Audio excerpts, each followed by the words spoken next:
All right. Thank you for checking in with the Living Room Podcast. My name is Savon. I got actor Mark McKinnon here joining me here today. Thank you for joining me here, brother. Thanks for having me. I'm honored to chat it up with you, man. I'm excited. No problem. No problem. I was looking forward to this, man, because I see you're HBCU alum just like me. You went to Howard. I'm FAMU. So this is good to link Hey, up with okay, another. love HBCU love, Yeah, man. I the love to hear HBCU that, love is man. real. HU all day. Yeah, and from my understanding, you got your startup. You want to play football. That was something that you had going. You want to play pro ball. Yeah, absolutely. It actually started off with basketball first. So my first 3 years of high school, I was doing basketball. But it was this one guy who was on the basketball team who also did football. He was like one of his biggest regrets when he was graduating that he didn't get football a try. So when he said that, that planted a seed in me. I was like, you know what? I don't want to graduate high school and never had tried football. So my senior year, walked onto the football team, ended up being starting wide receiver and cornerback, ended up winning MVP of the team. So the 1 year that I went to go play, I developed this new love for football. I had college scouts coming and seeing me in the school. I'm going on visits. So that's when I really started to want to be a professional football player. So it did start off with that, man. I miss football. I wish I could still go do it, but man, it was definitely how I got started with my life. Definitely, definitely. And when you attended Howard, was that something that you were participating in as well? Yeah, my freshman year, I walked onto the football team because Howard was one of those schools that didn't offer me a scholarship. It had scholarships from a lot of other places, but Howard wasn't one of them. However, my mom worked there. So because she worked there, I was like, well, my tuition would be paid for because they had remission of tuition. And I was like, I'll walk onto the football team, which I did. But once I started to go to the practices, they started conflicting with my schedule that I had for the theater arts department at Howard. So I had to make a tough decision, and I ended up going the route of following my dreams from acting. Cool, cool. And from there, you got the acting bug. It's something you want to participate in. What brought you to wanting to get into that realm of things?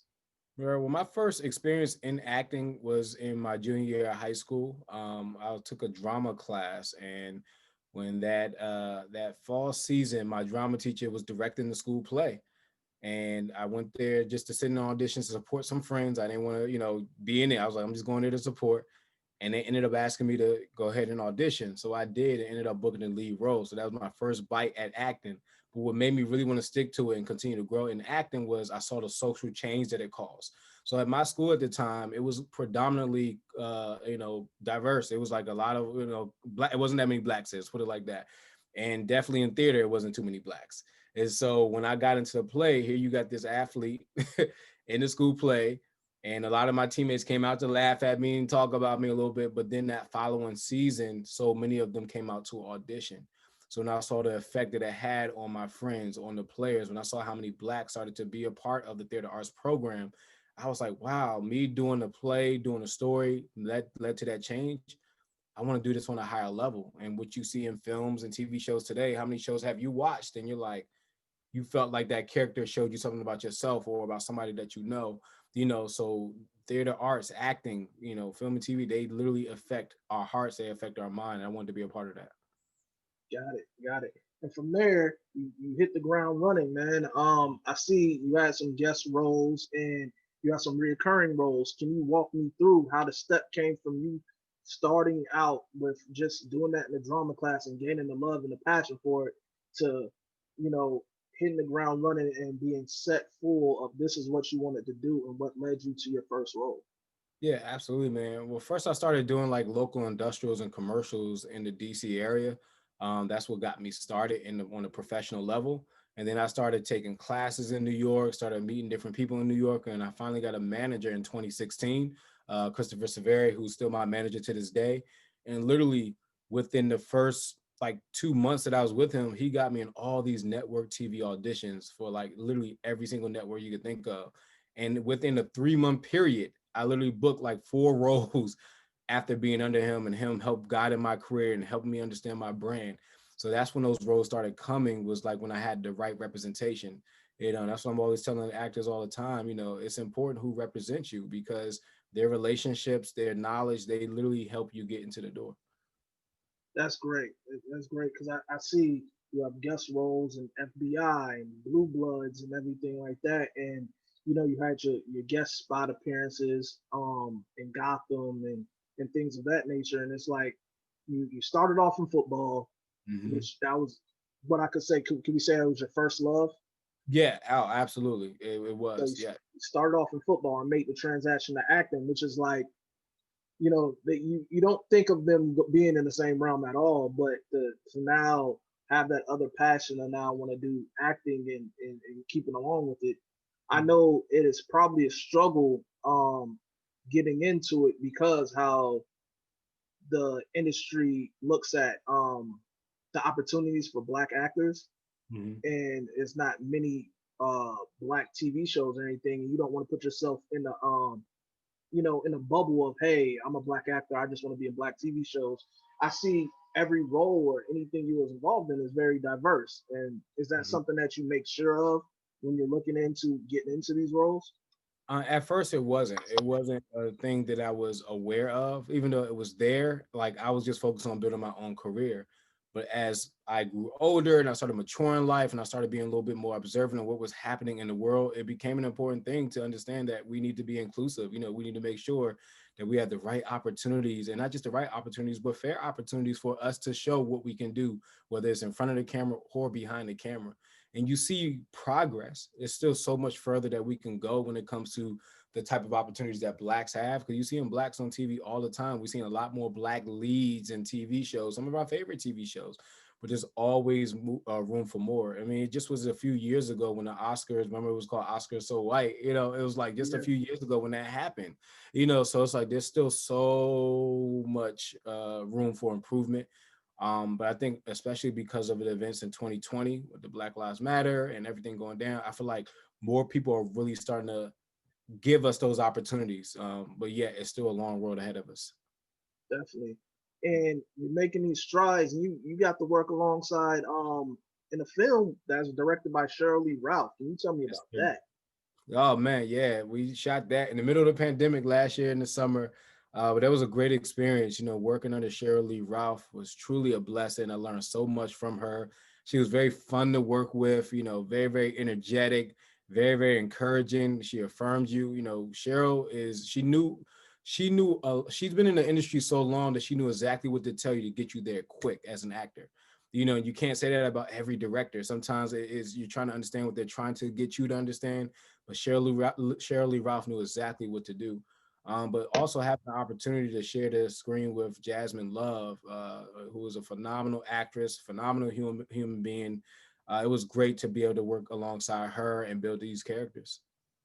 Right, right. And that movie is called The Waiting Room, correct? Great, yes, The sir. Waiting Room. And I was reading up about it, and that movie is near and dear to you, Yes. which could increase the passion of why it was such a passion project for you, correct?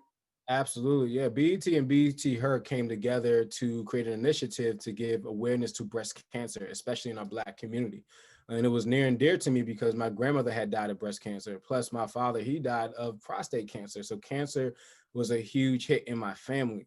So, to be a part of a project that was going to help bring awareness to others so that so many other Blacks won't have to go through the same process or the same hurts. I was really excited to jump on board and just really get that message out. Like, I've even partnered up with the health company to really make sure we got the word out.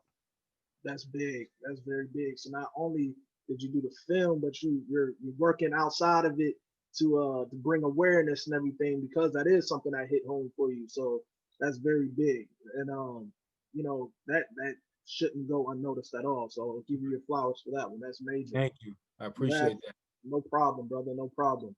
You had involvement with another film in which you had the opportunity to work with. Can you Mhm. tell me a little bit about that as well?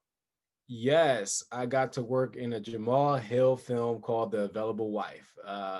Jamal Hill was one of those directors that I always wanted to work with for many years. To have that opportunity to work under him and learn from him was amazing experience. That movie was about a young lady who got a multi-million dollar record label company illegally, so it's a whole lot of secrets behind how she got it. So it's a fun movie, a very really really good message, phenomenal acting.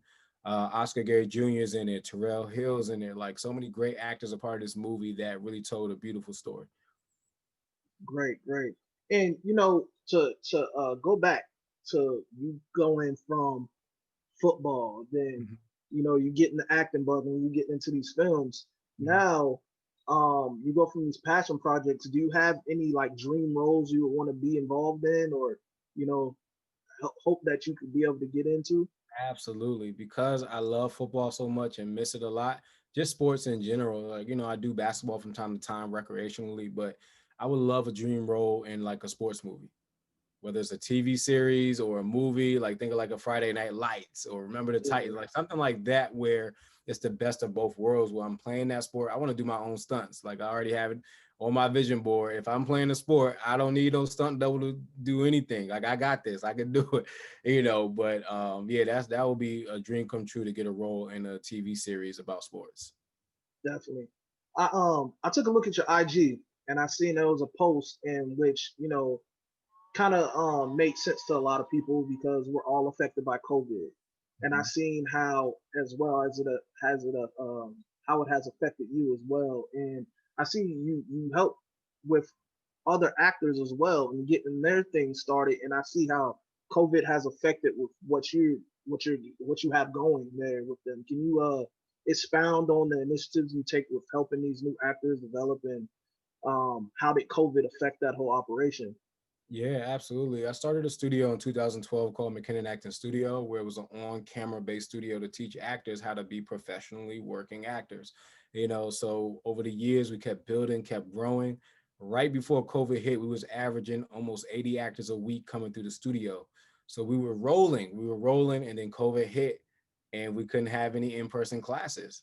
So there was nothing happening, no business flow at all for a while, and I was nervous to go teach the classes online, like because we didn't really prepare for that. We wasn't ready, so we took 2 months off to try to figure things out, and then we finally took that faith jump and said, you know what, right now this is the only way to teach, and so many actors are still hungry, and the industry was starting to reopen up after a while. So I was like, yo, we have to figure out something. So my team met, and we decided to go ahead and offer our classes online.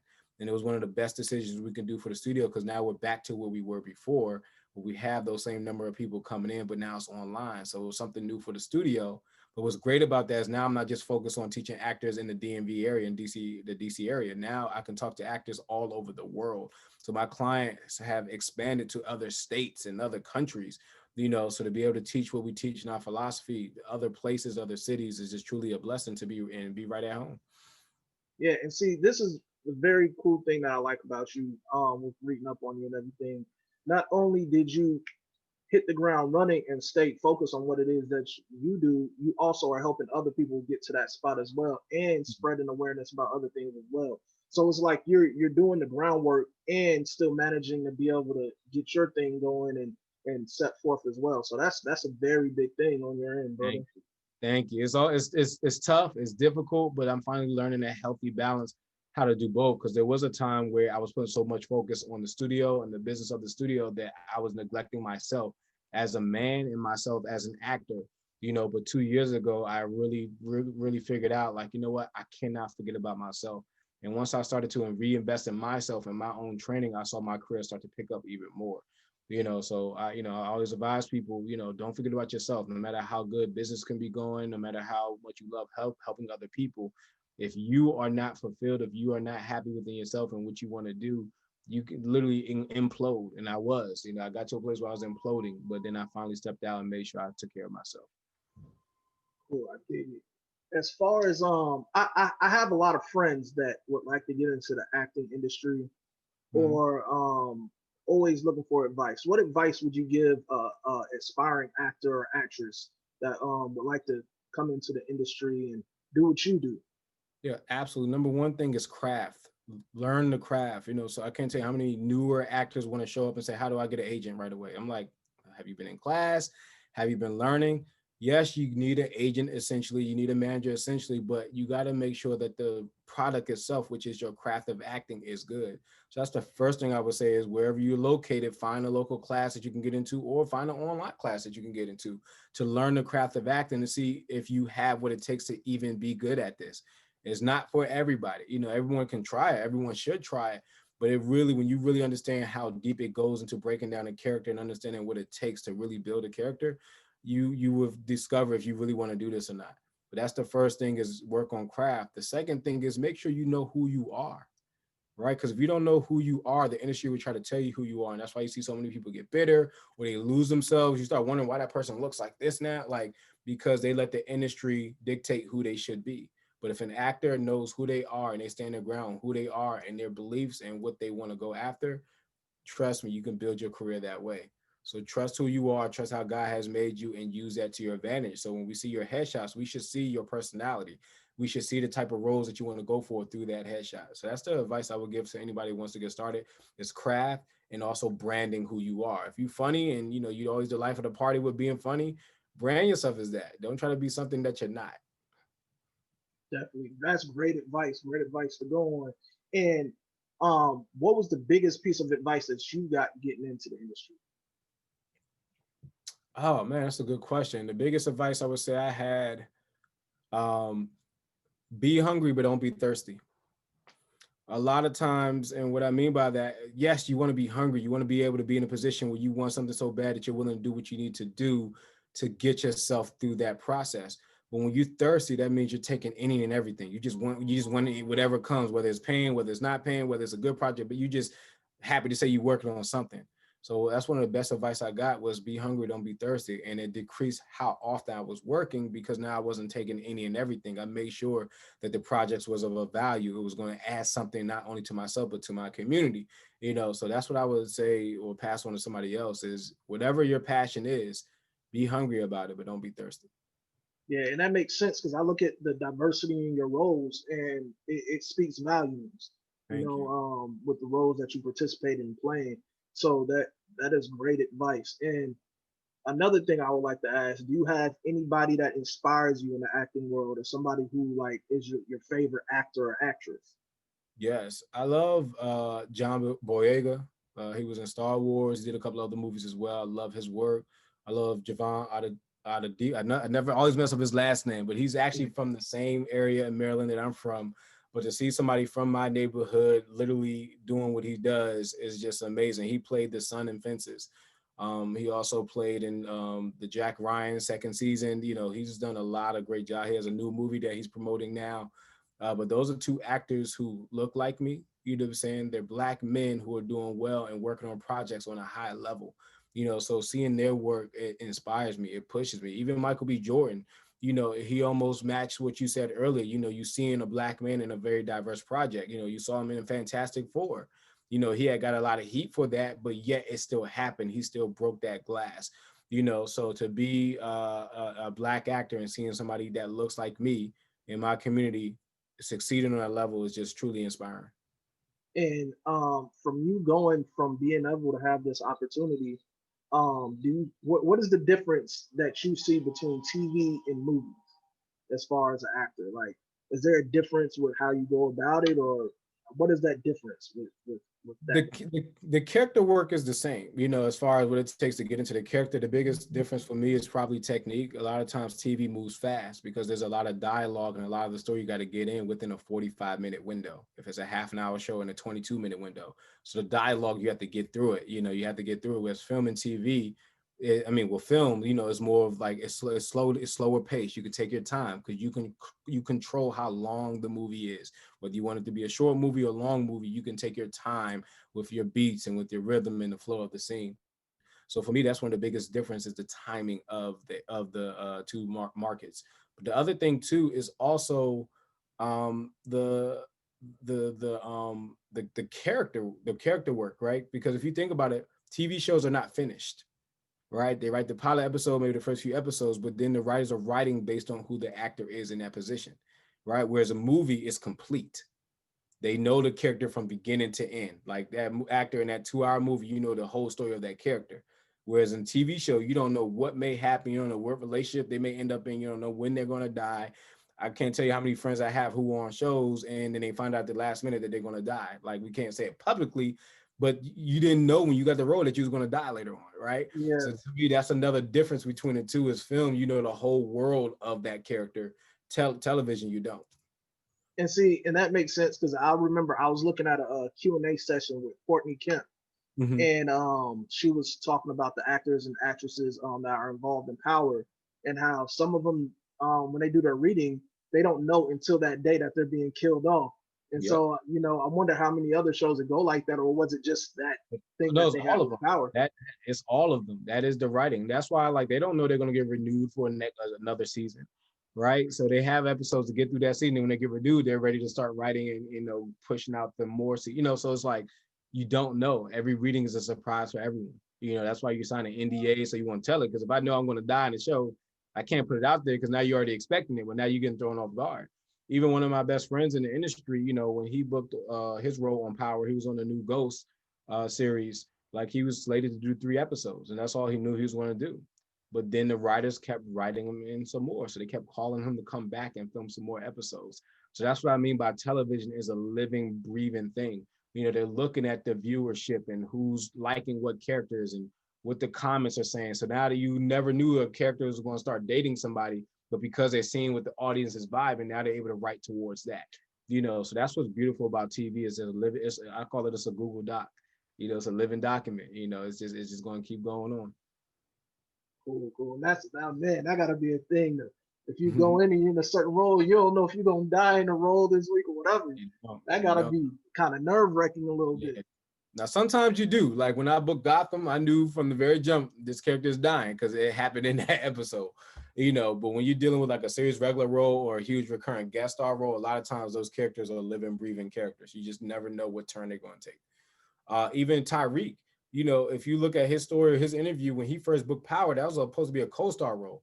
He was supposed to make a few appearances, say a couple of lines, keep it moving. Now he's the lead character of a whole new season, right? So the writers, they saw how his character was developing, how the storyline was developing, and so it led to him being that guy. Look at Game of Thrones. Game of Thrones have characters, and you watch the first season, you don't know who was going to get where, but then by the time you get to the final season, you're like, wow, like this guy is the star of the show now. So it's just like you just never know where it's going to go. So this is a question I always want to ask to anybody in the acting world. You being an actor, how is it that you deal with not taking the character home with you, like not being so stuck in it that you just don't carry work home with actually embodying that character in your real life? How do you go about that? I saw this interview with LL Cool J while I was in college. And he filmed this movie called In Too Deep. I'm not sure if you ever saw that, but he played like a gang lord. And I remember early in my career when I saw that interview, he talked about how that was one of the worst times in his marriage was doing that role. Because of the type of character and the different things he picked up from that character, he was bringing that home. It was messing up his marriages. So I'm glad I saw that at that time because it allowed me to be more aware of that as I continue to get different type of roles. It's going to stretch me or be characters that's not who I am. I didn't want to bring that home and kill my marriage or mess up what I built with my wife, And so I'm always praying. I'm a man of faith. So I'm always praying before I accept any role, before I ever start filming. I'm praying to ask God to separate me from that character in their life, right? Because as an actor, you have to get deep and connect with them. Let's say if I'm playing a killer, right? I have to find why that killer enjoys killing people. He's not just doing it because he's a bad guy. That guy doesn't think he's bad. In his mind, he's doing it for a reason. So you start to enjoy why that person is doing something. Let's say like you're playing a cheater or a womanizer, right? You start to pick up those habits, right? So that's why I'm always praying like God separate me from those characteristics, right? That I can take it off. So whenever I come home from filming, like I never let it come home. I might talk about, the day with my wife, but I never come home and bring that attitude or bring, whatever type of word or line I say. I don't care if it's a smooth line and the character got a woman from it. I'm not going to bring that home to my wife, right? Because that's not authentic coming from me. That's somebody else's words, So that's one of the ways that I always separate the two is I pray. Yes, and that's a good thing to to carry on and live by because we've heard stories about certain actors getting sucked into the role that it led to them just like ending life and stuff like that. So it's like that's very major to to keep forth and in mind. Absolutely. Another thing I would like to ask as well was like when I'm a DJ on the side as well, and when I go to the clubs, I'm very critical of other DJs that I hear playing because now I'm in the world of doing that. With you being an actor and you looking at movies or TV shows, do you get that same type of feeling that the criticism that you think in your mind when you look at something, being that you are an actor yourself?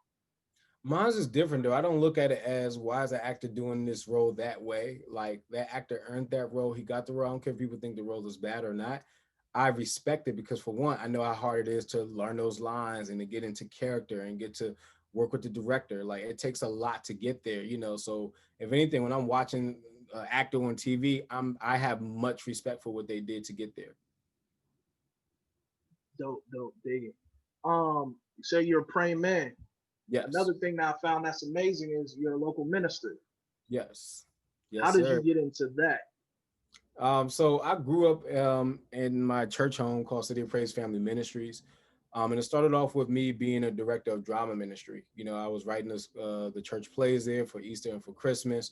And then one day my bishop and pastor came to me and said, you know, you're leading souls to Christ through your art, you know. And they said, we think you have what it takes to be a minister. We want to start putting you through classes to become a minister.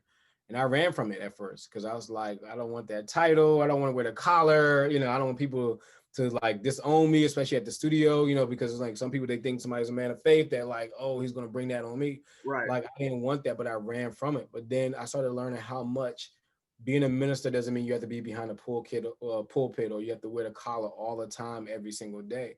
Right. My everyday life, I'm a walking, breathing minister, whether I have a sheet of paper that says it or not. That's what I do, you know. So I prayed about it and God told me this is what I want you to do. So I did get ordained. That was 2016.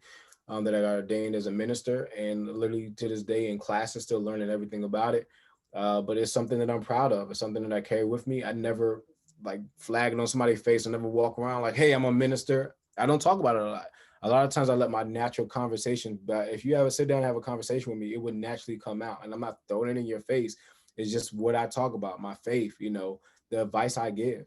Even when I'm coaching sometimes, John Maxwell says something that's key because a lot of people didn't know that he was a pastor. And John Maxwell is one of the biggest business advisors of all time, right? He said what he did was when he was teaching his business principles, he was really using Bible scriptures, just taking the scripture off of it, but the principle was there.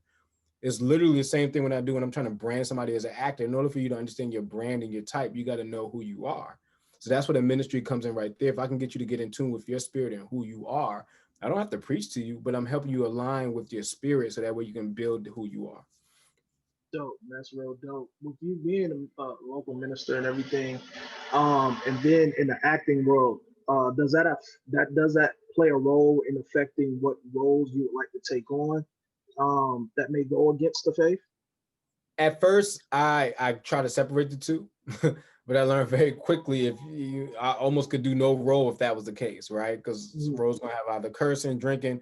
I know how to separate the two, right? I know how to leave work at home. Now, I would never do anything that I wouldn't want my mom to watch. Like, you would never see me naked on the screen, anything like that. But there are roles that I take on that may not be the Christian type of role or a man of faith type of role. But at the end of the day, it's about the story. It's about the message. Like, what message? How am I helping another human being in life based on the message of this story?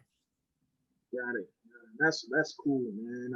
I definitely hope to see you more on the screen and future Thank you. projects you have going. Anything you want to put out there in the atmosphere as far as things you have in the works or coming soon? Right. There's some things in the works that I can't talk about yet. All I can tell people is just keep following my page. Hopefully you see the good news soon. There are some things in the works though, and I'm really excited about it, and I cannot wait to work on them. Cool. And tell the people how they could follow you on social media, your social media handles. Absolutely. I'm on Instagram. You can find me on there at the Mark McKinnon. I'm also on Facebook at Mark McKinnon Entertainment. And then you can also follow my story on my website at themarkmckinnon.com. Cool. Thank you, Mark. I appreciate you chopping it up with me here at the living room. And I'm definitely looking forward to conversation in the future and you know, seeing everything else you have going in the near future as well. Thank you. I appreciate you and much success to you and your show as well, man.